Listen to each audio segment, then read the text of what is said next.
मेरे प्यारे नर्सिंग साथियों, आप देख रहे हैं आपका अपना YouTube channel nursing academy. Team nursing academy YouTube channel पे ऑनलाइन प्लेटफॉर्म पे आपका हार्दिक स्वागत करती है। प्यारे साथियों, complete your dream with us. आप अपने सपनों को हमारे साथ पूरा कीजिए। इस वीडियो में नर्सिंग एकेडमी टीम आपके लिए लेकर आई है मोस्पी NCLEX RN series 20 edition medical surgical nursing MCQ number 251 to 260 gastrointestinal system for all nursing exams. प्यारे साथियों, वीडियो शुरू करने से पहले मैं आपको बोलूँगा, जब आँखों में अरमान लिया है मंजिल को अपना मान लिया है। जब आँखों में अरमान लिया है मंजिल को अपना मान लिया है। मुश्किल क्या आसान क्या जब नर्सिंग ऑफिसर बनने का ठान लिया है तो ठान लिया है। मुश्किल क्या आसान क्या जब नर्सिंग ऑफिसर बनने का ठान लिया है तो ठान लिया है। इसी के साथ हम एक बेहतरीन वीडियो क्लास की शुरुआत करते हैं। Question number 251, for which clinical indicator should the nurse monitor when caring for a client with cholelithiasis and obstructive jaundice? Select all the apply।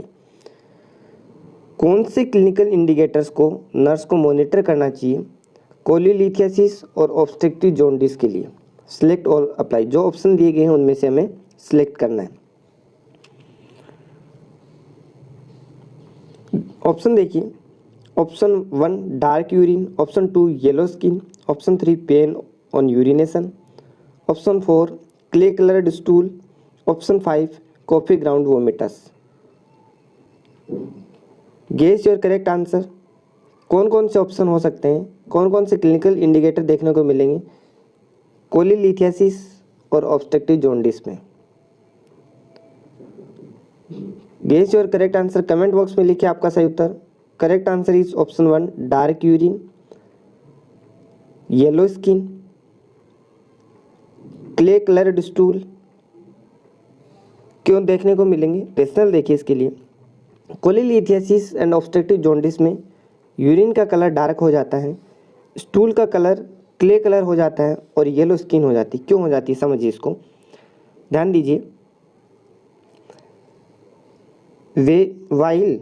When bile level in the blood stream are high, as in obstructive jaundice, there is bile in the urine। क्या होता है जब blood के अंदर किसका level बढ़ जाता है, बिलिरुबिन या बाइल का लेवल बढ़ जाता है तो वो यूरिन के द्वारा आने लग जाता है, जिसके कारण यूरिन का कलर क्या हो जाता है, डार्क कलर हो जाता है। ये किसके कारण होता है? जो बाइल डक्ट होती है वो ऑब्स्ट्रक्ट हो जाती है,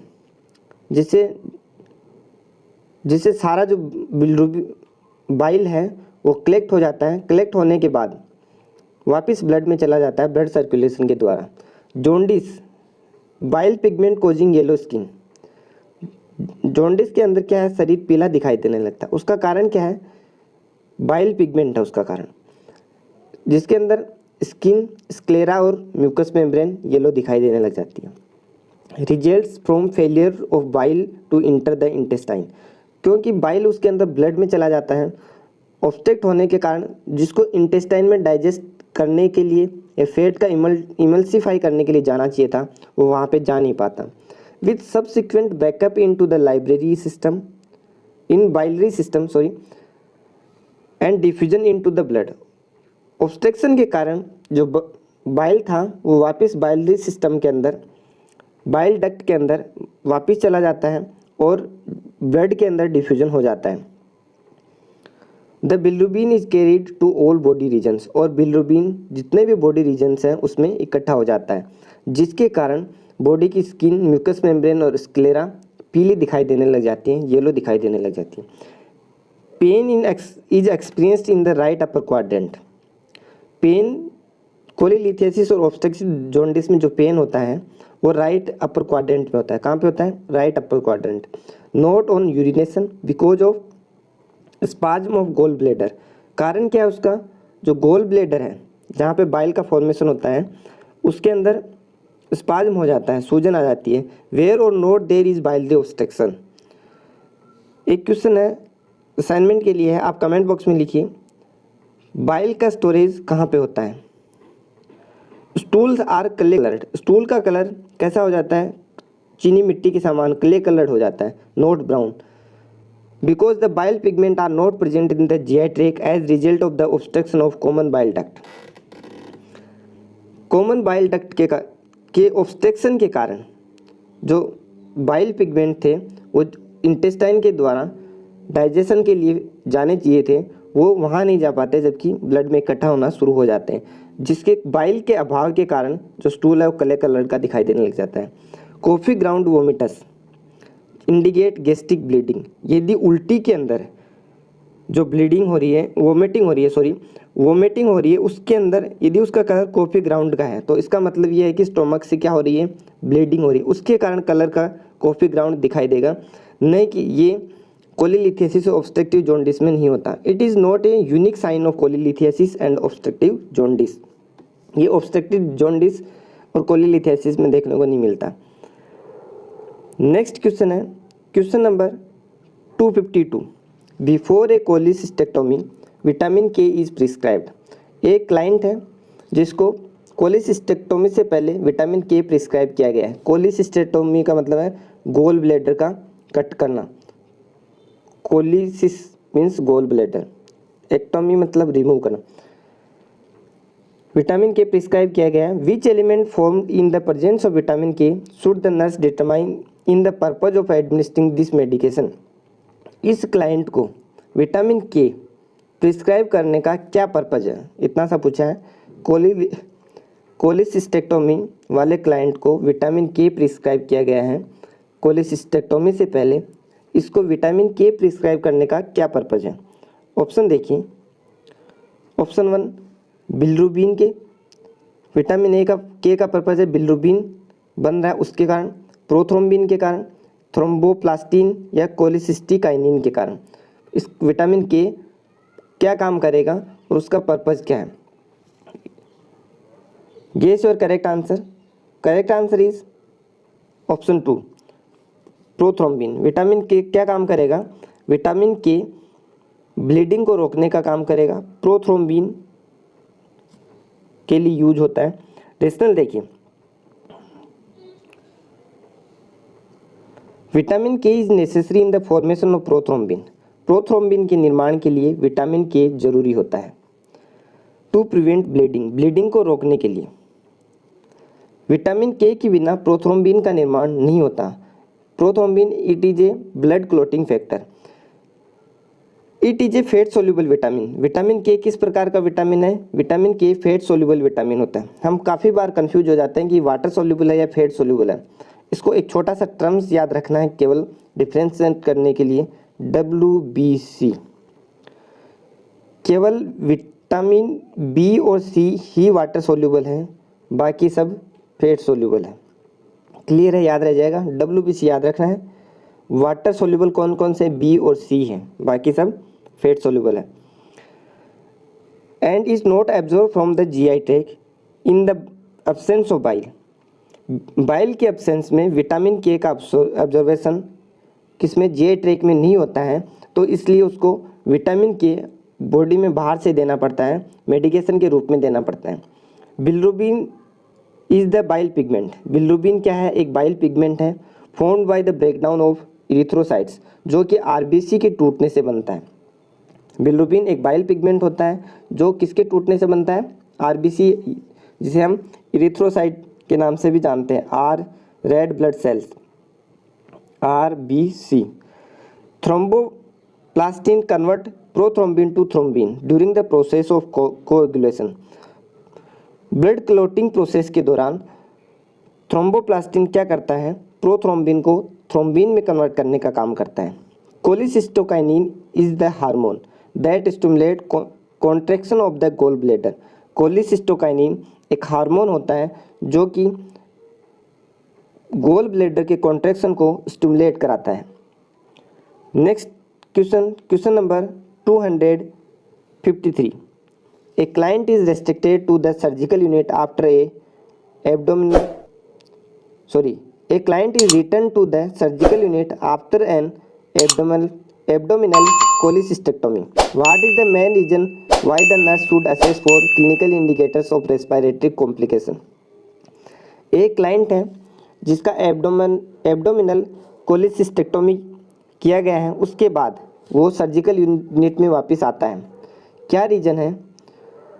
the main reason why should, क्या रीज़न है, मेन रीज़न कौन सा है कि नर्स को रेस्पिरेटरी कॉम्प्लिकेशन के लिए के क्लिनिकल इंडिकेटर के लिए पेशेंट को असेस करना चाहिए। ऑप्शन देखिए। Option 1, length of time required for surgery is prolonged, क्योंकि इस सर्जरी में ज़्यादा समय लगता है। Option 2, incision is in close proximity to the client's diaphragm, क्योंकि इसलिए रेस्पिरेटरी कॉम्प्लिकेशन हो सकते हैं कि जो कोलेसिस्टेक्टोमी जैसे के लिए इंसिजन लगाया है वो डायफ्राम के बिल्कुल नज़दीक होता है। Clients resistance is lowered because of bile in the blood, client का रेजिस्टेंस कम हो जाता है क्योंकि बाइल ब्लड के अंदर मिक्स होना शुरू हो जाता है। Option 4, blood stream is invaded bye micro organism from the biliary duct, biliary duct के द्वारा ब्लड स्ट्रीम के अंदर माइक्रो ऑर्गेनिज्म इन्वेड हो जाते हैं। इन्वेड का मतलब सम्मिलित हो जाते हैं, इंक्लूड हो जाते हैं। गेस और करेक्ट आंसर, अपना सही उत्तर सोचिए। Correct answer is option 2, incision is in close proximity to the client's diaphragm. होता क्या है, जैसे बॉडी की स्ट्रक्चर है, ये मान लिया हमने, यहाँ पे डायफ्राम प्रेजेंट रहता है, यहाँ पे गोल ब्लैडर और लीवर प्रेजेंट रहता है। कोलेसिस्टेक्टोमी के में क्या करते हैं, यहाँ पे इंसिजन लगाते हैं, गोल ब्लैडर में ऑब्स्ट्रक्शन आ गया, स्टोन या फिर उसको निकालने के लिए किसी भी पर्पज़ के लिए, तो ये बिल्कुल डायफ्राम के नज़दीक होता है, इसलिए रेस्पिरेटरी कॉम्प्लिकेशन होने के चांसेस बढ़ जाते हैं। अब रेशनल देखिएगा। Location of the incision results in pain on inspiration और कफिंग। जो इंसिजन का लोकेशन है वो बिल्कुल डायफ्राम के पास होता है, और जब क्लाइंट इंस्पायर करता है और सांस लेता है या कफिंग करता है तो उसमें दर्द होने या पेन होने की संभावना रहती है। The subsequent reluctance unwillingness to cough and deep breath facilitates respiratory complication from retain secretion, और जो भी सीक्रेशन लंग्स के अंदर रिटेन हो गए हैं उनको दर्द से बचने के लिए क्लाइंट प्रॉपरली कफ और ब्रीथ एक्सरसाइज नहीं कर पाता, जिससे जो सीक्रेशन है वो किस में रह जाते हैं, लंग्स में रह जाते हैं, और रेस्पिरेटरी कॉम्प्लिकेशन होने की संभावनाएं बढ़ जाती हैं। Surgery does not take a prolong time period of time, cholecystectomy surgery लंबा प्रोसीजर नहीं होता। Bile does not impair inflammatory और इम्यून रेस्पॉन्सेज, बाइल का इन्फ्लामेटरी और इम्यून रेस्पॉन्स से कोई रिलेशन नहीं है। कोलीलिथियासिस एंड कोलिसिस्टाइटिस, कोलीलिथियासिस है मतलब गोल ब्लैडर के अंदर क्या होना, स्टोन होना, क्या होना, stone. Cholecystitis inflammation of gall bladder, itis जहाँ पे भी आए उसका मतलब इन्फ्लामेशन या सूजन। Generally are inflammatory not infectious process, ये दोनों ही इन्फ्लामेटरी प्रोसेस हैं। इसके अंदर तो स्टोन होने के कारण इन्फ्लामेशन हो जाता है, और इसमें अदर किसी कारण से भी इन्फ्लामेशन हो सकता है। ये दोनों इन्फेक्शियस प्रोसेस नहीं होती। Next question number 254, a client with a history of pancreatitis, pancreatitis का मतलब इन्फ्लामेशन इन पेंक्रियाज। एक क्लाइंट है जिसको पेंक्रेटाइटिस का हिस्ट्री है, is schedule for surgery to exercise a pseudocyst of pancreas. उसकी सर्जरी है किसके लिए है, जो पेंक्रियाज का स्यूडो सिस्ट है मतलब आभासी सिस्ट है, उसको एक्सरसाइज करने के लिए, हटाने के लिए। The client ask what is the pseudocyst, client पूछता है कि स्यूडोसिस्ट क्या होता है। What information should the nurse include in a response to this question, nurse को कौन सी इन्फॉर्मेशन इंक्लूड करनी चाहिए इस स्यूडोसिस्ट से रिलेटेड क्वेश्चन के लिए। ऑप्शन देखिए। ऑप्शन 1, मेलिग्नेंट ग्रोथ होती है स्यूडोसिस्ट, क्या होती है, मेलिग्नेंट ग्रोथ होती है। Option 2, pocket of undigested food particle, undigested food particle की पॉकेट होती है। Option 3, dilated space of necrotic tissue and blood, necrotic tissues और ब्लड से डायलेटेड स्पेस होता है pseudocyst. Option 4 sac filled with fluid and pancreatic enzymes, एक pancreatic enzyme के द्वारा भरा हुआ सेक होता है। तो इनमें पूछा क्या है, स्यूडोसिस्ट क्या होता है उसका डेफिनेशन बताना है। गेस योर करेक्ट आंसर, क्या होता है सोचिए, सही उत्तर का अनुमान लगाइए, लिखिए कमेंट बॉक्स में, अपने नोटबुक में भी लिखिए। प्यारे साथियों, यदि आपने अभी तक नर्सिंग एकेडमी के पहले के वीडियोस नहीं देखे हैं तो आप प्ले लिस्ट में जाके मोस्बी एंड क्लेक्स का सारा वीडियो मिलेगा आपको, उसमें फंडामेंटल ऑफ नर्सिंग का सारा वीडियो जिसमें 200 क्वेश्चंस दिए हुए हैं वो सारे बने हुए ऑलरेडी अवेलेबल है। मेडिकल सर्जिकल का, respiratory system, circulatory system, immune system का वीडियो ऑलरेडी अवेलेबल है और धीरे धीरे डाइजेस्टिव सिस्टम का चल रहा है, उसे बुक के साथ एक एक वीडियो को देखिए ताकि मोस्टली जो जिसको नर्सिंग वाले हार्ड बुक बताते हैं वो आपको आसानी से समझ में आ जाए। हमारा क्या था, स्यूडोसिस्ट किसे कहते हैं। गेस योर करेक्ट आंसर, लिखा आपने कमेंट बॉक्स में, लिखा नहीं लिखा होगा अपने बुक में लिखा। Correct answer is option 3 dilated space of necrotic tissue and blood. Pseudocyst क्या होता है, नेक्रोटिक टिश्यू और ब्लड का एक डायलेटेड स्पेस होता है जिसे हम स्यूडोसिस्ट के नाम से जानते हैं। अब रेशनल देखिए, समझिए, ध्यान दीजिएगा। Pseudocyst of pancreas is an abnormally dilated space. Pancreas का जो स्यूडोसिस्ट है एक एबनॉर्मली डायलेटेड स्पेस होता है दैट कंटेन्स ब्लड, जिसके अंदर blood, necrotic tissue, enzymes present रहते हैं and is surrounded by connective tissue, और जो कि कनेक्टिव टिश्यू के द्वारा घिरा हुआ रहता है। नेक्स्ट क्वेश्चन है question number 255। A nurse is caring for a client with a diagnosis of acute pancreatitis and alcoholism। एक नर्स है जो केयर कर रही है उस क्लाइंट की जिसको एक्यूट पेंक्रेटाइटिस और एल्कोहलिज्म डायग्नोस हुआ है। द क्लाइंट आस्क, क्लाइंट पूछता है what does my drinking have to do with my diagnosis. जो मैं पी रहा हूँ, एल्कोहल ले रहा हूँ, उसका क्या लिंक है मेरी डायग्नोसिस से। What effect of alcohol should the nurse include when responding. जब नर्स रेस्पॉन्ड दे रही है तो एल्कोहल का कौन सा इफेक्ट नर्स को इंक्लूड करना चाहिए। ऑप्शन देखिए, option 1 alcohol promote the formation of कैल्कुलाई in the cystic duct. Cystic duct के अंदर एल्कोहल कैल्कुलाई बनाने या फॉर्मेशन को प्रमोट करता है। Option 2 stimulate the pancreas to secrete more insulin than it can immediately produce. Pancreas को इंसुलिन सीक्रेशन करने के लिए प्रमोट करता है ताकि इंसुलिन जल्दी से प्रोड्यूस हो सके।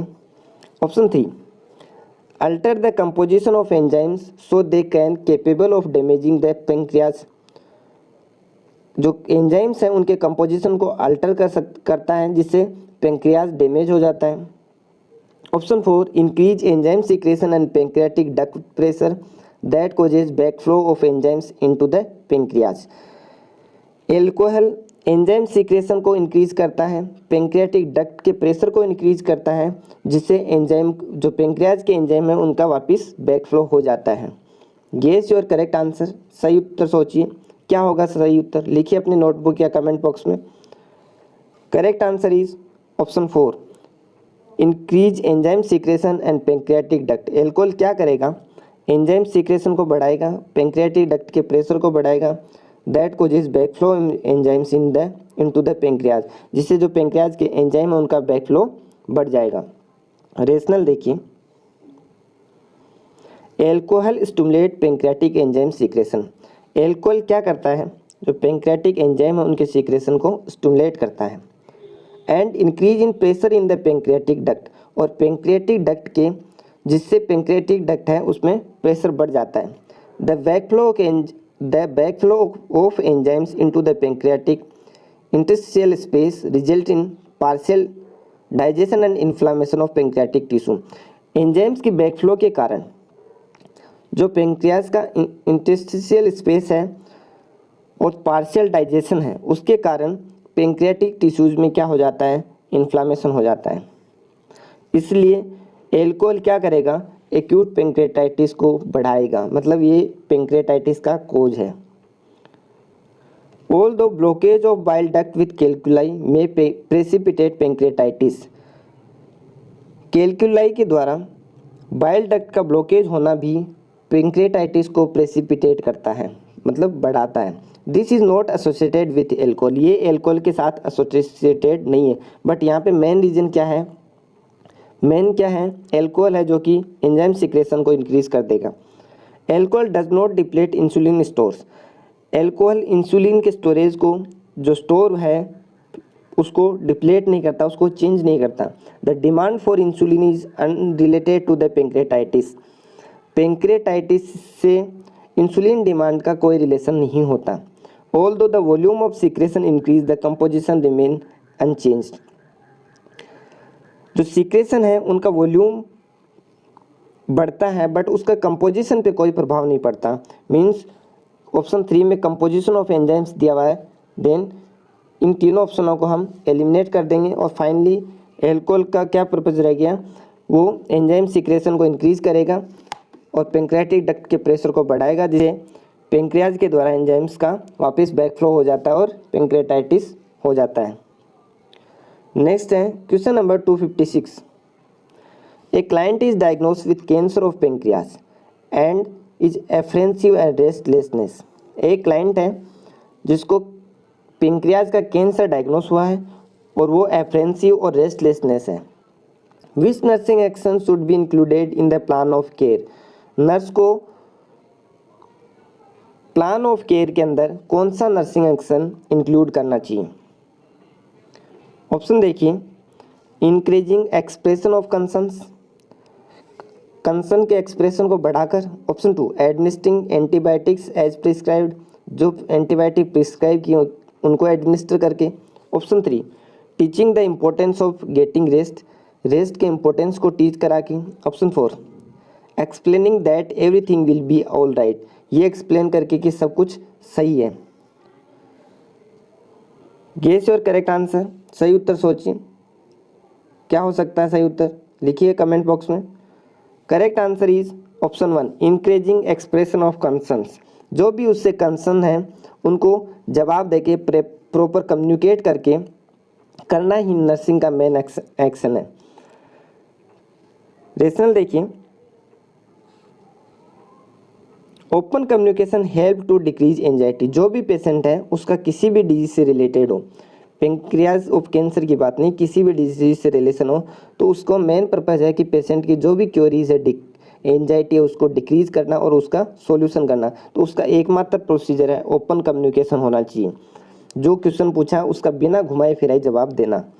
Antibiotics will have no direct effect on the client's anxiety, client की एंजाइटी से एंटीबायोटिक का कोई रिलेशन नहीं होता। उस knowledge does not always reduce anxiety and promote rest, knowledge कभी भी एंजाइटी रिलीव नहीं करता और रेस्ट को भी प्रमोट नहीं करता। Explaining that everything will be all right, response is false reassurance, client को ये जवाब देना कि सब कुछ सही है, ये उसको गलत इन्फॉर्मेशन है, क्योंकि कैंसर ऑफ पेंक्रियाज के कैंसर में भी ये चेंजेस हो सकते हैं, तो उसको प्रॉपर इन्फॉर्मेशन, एक्यूरेट इन्फॉर्मेशन देना नर्सेज की प्रायोरिटी है। Next question number 257। A client is admitted with a tentative diagnosis of pancreatitis, the medical and nursing measures for this client are aimed toward maintaining nutrition, promoting rest, maintaining fluid and electrolyte balance and decreasing anxiety. ये client जिसका pancreatitis tentative diagnosis है, मतलब अभी confirm नहीं हुआ है, मतलब एक अनुमान लगाया कि उसको पेंक्रेटाइटिस हो सकता है। यहाँ पे मेडिकल और नर्सिंग मेजर का एम है क्लाइंट का न्यूट्रिशन मेंटेन करना, रेस्ट प्रमोट करना, फ्लूइड और इलेक्ट्रोलाइट बैलेंस मेंटेन करना और उसकी एंजाइटी को डिक्रीज करना। Which intervention should the nurse implement, कौन सा इंटरवेंशन नर्स को इम्प्लीमेंट करना चाहिए। सिलेक्ट और अप्लाई, सारे ऑप्शन में से सिलेक्ट करना है। ऑप्शन देखिए, provide a low fat diet, low fat diet देंगे। एडमिनिस्टर एनाल्जेसिक देना चाहिए। Option 3, teach relaxation exercise teach करनी चाहिए। Option 4, encourage walking to whole whole के अंदर मूवमेंट के लिए बताना चाहिए। Monitor cardiac rate and rhythm, cardiac rate और रिदम मॉनिटर करना चाहिए। Observe for sign of hyperkalemia, hyperkalemia के साइन के लिए ऑब्जर्व करना चाहिए। तो कौन कौन से इंटरवेंशन है जो कि टेंटेटिव डायग्नोसिस ऑफ पेंक्रेटाइटिस के क्लाइंट को इम्प्लीमेंट करने हैं? गेस योर करेक्ट आंसर, सही उत्तर सोचिए। Correct answer is option 2 administer analgesic, क्योंकि पेंक्रेटाइटिस वाले पेशेंट को पेन होता है, उसको कम करने के लिए एनाल्जेसिक देंगे। Option 3 teach relaxation exercise and monitor cardiac rate और रिदम। तो क्या क्या इंटरवेंशन देंगे? एनाल्जेसिक एडमिनिस्टर करेंगे, रिलैक्सेशन एक्सरसाइज बताएंगे, कार्डियक रेट और रिदम मॉनिटर करेंगे। क्यों करेंगे? रेशनल देखते हैं। Client would be kept NPO to decrease gastrointestinal activity and the secretion of pancreatic enzyme. Gastrointestinal activity को कम करने और पेंक्रियाटिक एंजाइम के सीक्रेशन को कम करने के लिए क्लाइंट को एनपीओ रखा जाता है। कन्फर्म याद रख लेना, हमेशा पेंक्रियाटाइटिस का यदि कोई भी डिसऑर्डर हो तो पेशेंट को एनपीओ रखेंगे, खाने का कुछ नहीं देंगे। रट लेना, नोट लिख लो बुक के अंदर। Analgesic, histamine receptor antagonist and anticholinergics may be administered to decrease gastrointestinal activity and the secretion of pancreatic enzyme. Analgesic, histamine receptor antagonist and anticholinergic भी प्रिस्क्राइब करेंगे, एडमिनिस्टर करेंगे। किस पर्पज़ के लिए? गैस्ट्रोइंटेस्टाइनल एक्टिविटी को decrease करने के लिए, पेंक्रियाटिक एंजाइम के सिक्रेशन को कम करने के लिए। Relaxation will decrease the metabolic rate. Relaxation क्यों देंगे उसको? क्या काम करेगा? रिलैक्सेशन मेटाबॉलिक रेट को कम करता है, which will decrease gastrointestinal activity. Gastrointestinal activity को भी डिक्रीज करता है, including the secretion of pancreatic enzyme, और पेंक्रियाटिक एंजाइम के सीक्रेशन को भी कम करता है। Walking increase the metabolic rate. Client को वॉक करने के लिए इसलिए मना करेंगे क्योंकि वॉकिंग से उसकी मेटाबॉलिक रेट बढ़ जाती है। Which will increase gastrointestinal activity, जो कि गैस्ट्रोइंटेस्टाइनल एक्टिविटी को भी इंक्रीज करेगी क्योंकि उसकी न्यूट्रिशनल रिक्वायरमेंट ज़्यादा बढ़ेगी, including the secretion of pancreatic enzyme, और पेंक्रियाटिक एंजाइम का सीक्रेशन भी बढ़ जाता है। This is necessary to assess for hypokalemia and flu volume changes. Client को हाइपोकेलेमिया, पेंक्रियाटाइटिस में पोटेशियम का लेवल क्या हो जाता है? कम हो जाता है। और फ्लूड, यदि क्लाइंट एनपीओ है तो फ्लूड वॉल्यूम भी और इलेक्ट्रोलाइट इम्बैलेंस हो जाएगा, तो उसको भी मॉनिटर करना है, बराबर असेस करना है। Hypocalcaemia not hyperkalaemia, calcaemia sorry. इस क्लाइंट के अंदर, पेंक्रियाटाइटिस वाले क्लाइंट के अंदर कैल्शियम भी कम हो जाता है। पोटेशियम के साथ साथ पोटेशियम भी क्या होता है? कम होता है। पोटेशियम के साथ साथ कैल्शियम भी कम हो जाता है। नॉट मतलब potassium occur because of trapping of calcium in faecal fat and in necrotic tissue. क्यों? क्योंकि जो कैल्शियम था बॉडी का वो इकट्ठा हो जाता है किसके अंदर? फीकल फैट के साथ और नेक्रोटिक टिश्यूज के रूप में। नेक्स्ट क्वेश्चन है question number 258। A client is recovering from an acute episode of alcoholism that included esophageal involvement. What are the components of therapeutic diet that are most appropriate for the nurse to include in the teaching plan of this client? Select all that apply. एक client है जो कि alcoholism के acute episode से recover हो रहा है, जिसके अंदर उसका इसोफेगियल इन्वॉल्वमेंट भी हो चुका है। कौन कौन से कंपोनेंट मोस्ट थेरेपेटिक डाइट के अंदर इंक्लूड करने चाहिए जो कि मोस्ट अप्रोप्रिएट है नर्स को टीचिंग प्लान के अंदर? मींस एल्कोहलिज्म वाले पेशेंट को यदि टीचिंग प्लान देना है थेरेपेटिक डाइट के बारे में, तो नर्स को क्या क्या इंक्लूड करना चाहिए? सिलेक्ट ऑल अप्लाई, जो अप्लीकेबल है उनको सिलेक्ट करना है। ऑप्शन देखिए, soft diet, option 2 regular diet, option 3 low protein diet, option 4 high protein diet, option 5 low carbohydrate diet, option 6 high carbohydrate diet. कौन सी डाइट के लिए, मतलब एल्कोहलिज्म वाले पेशेंट के लिए जिसमें इसोफेगियल इन्वॉल्वमेंट है, कौन सी डाइट सेलेक्ट करेंगे? Guess your correct answer. Correct answer is option 1, soft diet, high protein diet and high carbohydrate diet. कौन कौन सी डाइट इंक्लूड करेंगे? सॉफ्ट डाइट एडवाइस करेंगे, प्रोटीन ज़्यादा देंगे, कार्बोहाइड्रेट ज़्यादा देंगे। क्यों देंगे? रेशनल देखिए। Soft diet limit irritation of oesophageal varices if present. Client के अंदर यदि कोई इसोफेगल वेरिसेस या इसोफेगल में कोई ट्रोमा या कुछ अल्सर वगैरह प्रेजेंट है तो उसको उसके इरिटेशन को क्या करेगी? कम करेगी। Regular diet will not meet the dietary requirement of the client. Regular diet से जो क्लाइंट की न्यूट्रिशनल रिक्वायरमेंट है वो फुलफिल नहीं हो पाती, इसलिए रेगुलर डाइट से काम नहीं चलेगा। Low protein diet will not provide enough protein. Alcoholism वाले क्लाइंट को लीवर में डैमेज होता है, लीवर पे इफेक्ट करता है, इसलिए उसको प्रोटीन ज़्यादा आवश्यकता पड़ती है, इसलिए लो प्रोटीन डाइट नहीं देंगे उसको। कौन सी प्रोटीन डाइट देंगे? High protein. To correct the severe malnutrition associated with alcoholism. उस क्लाइंट एल्कोहलिज्म वाले क्लाइंट में सीवियर मॉलन्यूट्रिशन हो जाता है। In the absence of increase serum ammonia level.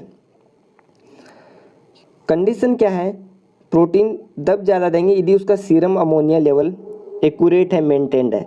In hepatic coma protein intake is reduced. यदि उसको serum ammonia level बढ़ गया है और उसको हिपेटिक कोमा हो गया है, उस कंडीशन में उसको प्रोटीन नहीं देंगे। हिपेटिक कोमा नहीं होने कंडीशन तक तो उसको प्रोटीन देंगे, हाई प्रोटीन डाइट देंगे। यदि उसको हिपेटिक कोमा हो गया है और उसका सीरम अमोनिया उस कंडीशन में हमें प्रोटीन का लेवल कितना मेंटेन रखना है? 15 to 13 gram. High protein intake is necessary to correct severe malnutrition in the absence of increase serum ammonia level. ये क्वेश्चन में कंडीशन समझना है। यदि पेशेंट का अमोनिया लेवल बढ़ा हुआ है तो उस कंडीशन में हम उसको हाई प्रोटीन डाइट नहीं देंगे। यदि सीरम अमोनिया लेवल नॉर्मल है तो उस कंडीशन में पेशेंट को हाई प्रोटीन डाइट एडवाइस करेंगे। Low carbohydrate diet will not provide for energy needs. Client को एनर्जी की रिक्वायरमेंट को फुलफिल करने के लिए हाई कार्बोहाइड्रेट इनटेक एडवाइस करेंगे। Next question number 259।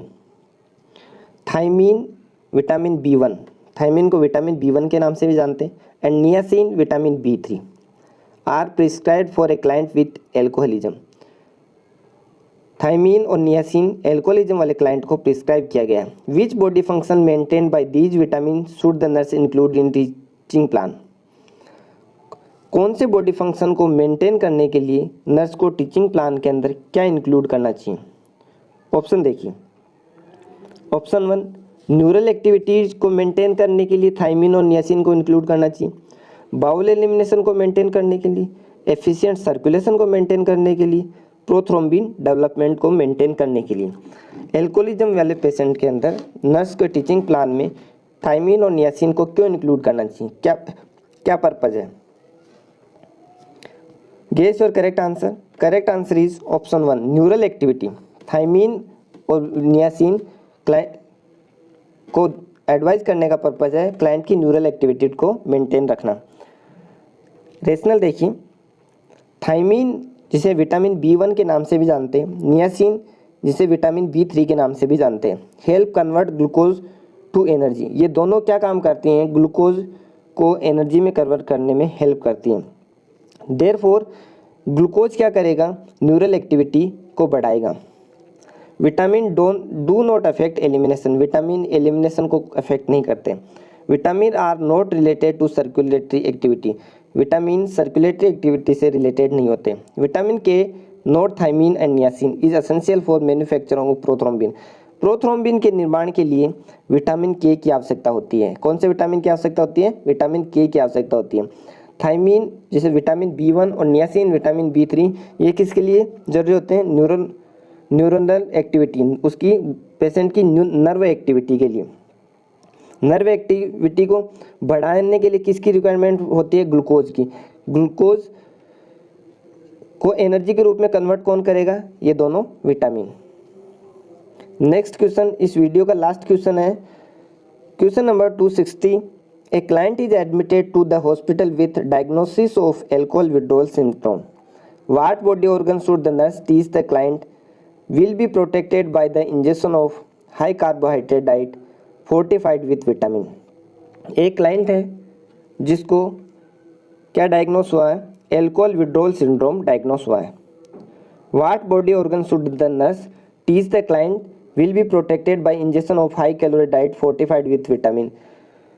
क्लाइंट को हाई कैलोरी डाइट और फोर्टिफाइड विटामिन के साथ मिक्स करके कौन से बॉडी ऑर्गन को बचा सकते हैं, कौन से बॉडी ऑर्गन के लिए हाई कैलोरी और फोर्टिफाइड विद विटामिन को डैमेज होने से बचाने के लिए एडवाइस करना चाहिए।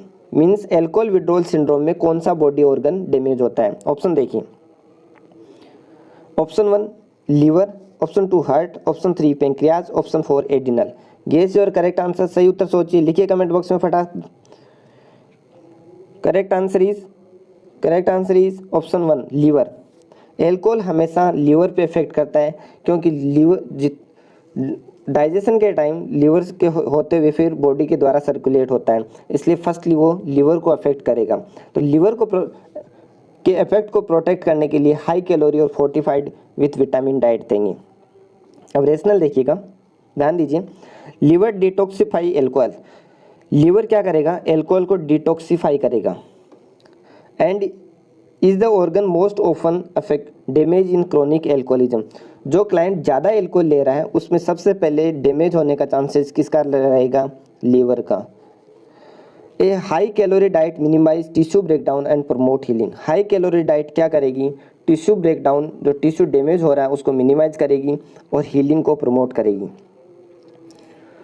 इसके पर्पज़ के लिए हम उसको high calorie diet with vitamin देते हैं। Heart, pancreas, adrenal organ is not involvement in detoxification of alcohol. Heart, pancreas और एड्रिनल ग्लैंड एल्कोहल के डिटॉक्सिफिकेशन में कोई इन्वॉल्व नहीं होता और वो इतनी ज़्यादा इफेक्ट नहीं होती। यदि लीवर इफेक्ट हो गया है तो फिर इन ऑर्गन्स को भी इफेक्ट कर सकता है। फर्स्टली क्या इफेक्ट होगा, liver. Thank you for watching. प्यारे साथियों, यदि वीडियो अच्छा लगा हो, यदि आपको ऐसे ही मॉस्फी रिलेटेड क्वेश्चन चाहिए, प्यारे साथियों, जो झेल गया वो खेल गया। मीन्स जो इन क्वेश्चंस को झेल गया वो इसका सिलेक्शन हो गया। मॉस्फी एंड क्लेक्स पे वीडियो बनाना, उनको पढ़ना ही बहुत हार्ड है, वीडियो बनाना तो असंभव सी बात है। कोचिंग वाले इसलिए नहीं पढ़ाते हैं क्योंकि उनको बच्चे चाहिए होते हैं। उन यूट्यूब वाले इसलिए नहीं बताते कि उनको लाइक और शेयर चाहिए होते हैं, और इनको समझाना तो दैट इज़ मोर डिफ़िकल्ट। प्यारे साथियों, फिर भी कोई बात नहीं, यदि इन वीडियो से रिलेटेड आपको कोई क्वेरी हो, आपको नर्सिंग से रिलेटेड कोई क्वेरी हो, तो आप हमारे व्हाट्सअप नंबर 8360069703 पे कभी भी व्हाट्सअप कीजिए, हमें उनका समाधान करके हार्दिक खुशी होगी। प्यारे साथियों, आपने अभी तक चैनल को सब्सक्राइब नहीं किया है तो ये लोगो देख के यूट्यूब पे जाके अभी सब्सक्राइब कर लीजिए। नर्सिंग के सारे वीडियो आपको मिलेंगे, उस पर ऑल सेलेक्ट करना नहीं भूलना है, ताकि जैसे ही वीडियो अपलोड हो सबसे पहले उसका नोटिफिकेशन आपको मिल सके और आप वीडियो का आनंद ले सकें। प्यारे साथियों, हंसते रहिए, पढ़ते रहिए, मुस्कुराते रहिए, रोज़ न कुछ नर्सिंग एकेडमी के साथ नया सीखते रहिए।